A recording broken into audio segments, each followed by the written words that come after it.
هو الذي يصلي عليكم وملائكته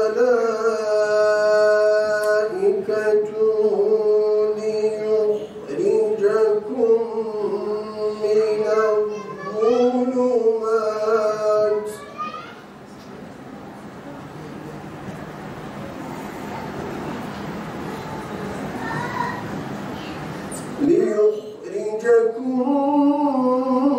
من الظلمات إلى النور.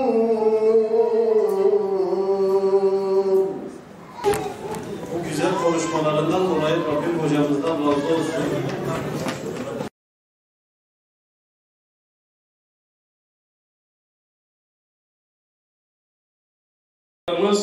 Bizim geleceğimizdir biiznillah.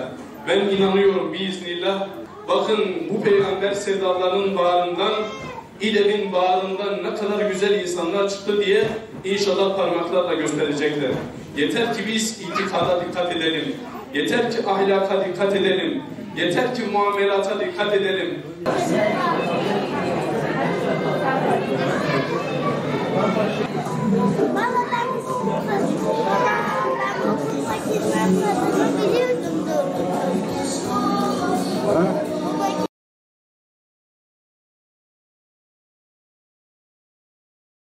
Baba birbirini sevmiyorsa, anne ve baba birbirine değer vermiyorsa, anne ve baba birbirine saygı göstermiyorsa, çocuğuna ahlaklı olmayı öğretebilir mi?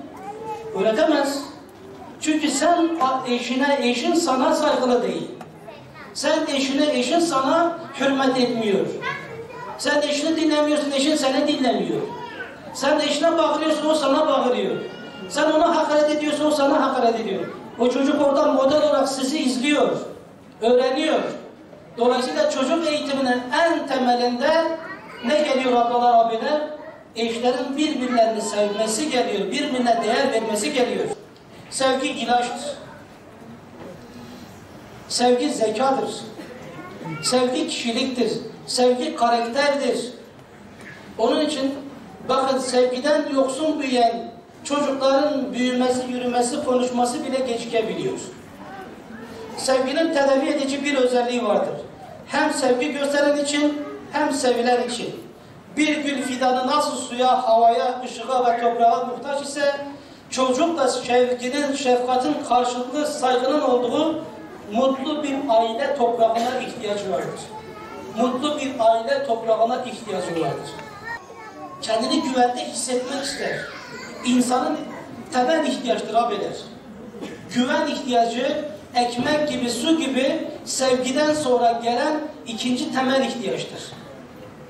Kendini güvende hissetmek ister. İnsan kendini güvende hissetmek istiyor.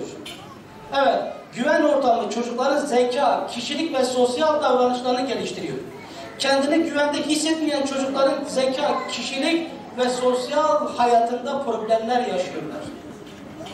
Sosyal yaşantıda, kişiliğinde, zekasında problemler yaşıyorlar. Kendini güvende hissetmeyen çocuk. Evet.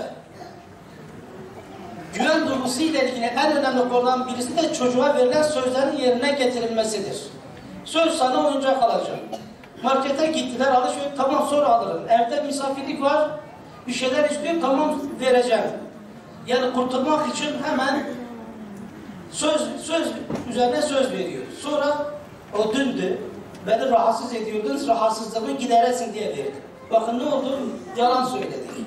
Çocuğa yalan söylemeyi kim öğretti? Farkına varmadan biz öğrettik. Anne baba arasında tutarlılık da çocukların güven duygusu için çok önemli. Anne baba arasında tutarlı olmalı. Anne diyor tamam git, baba diyor gitme. Anne diyor böyle, baba diyor böyle. Anne baba arasında tutarlılık olmalı. Anne baba arasında tutarlılık varsa o çocuk da tutarlı olur. Der ki ya ben şunu yapacağım, anneme desem izin vermez, babama gideyim. Yarın da der ki ben bunu yapacağım, bunu babam izin vermez, annem verir, anneme gideyim. Çocuklar zeki, bizi kullanırlar. Evet. Neye dikkat edeceğiz? Soru sorarken, çocuk soru sorarken öf demeyeceğiz. Sonra demeyeceğiz.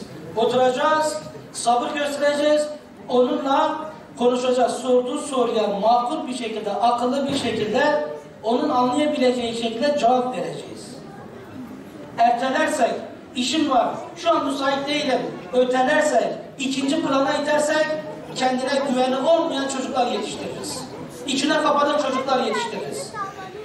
Kendini ifade edemez, hakkını savunamayan çocuklar yetiştirir. Ömer Muhtar kendisi şunu söyler.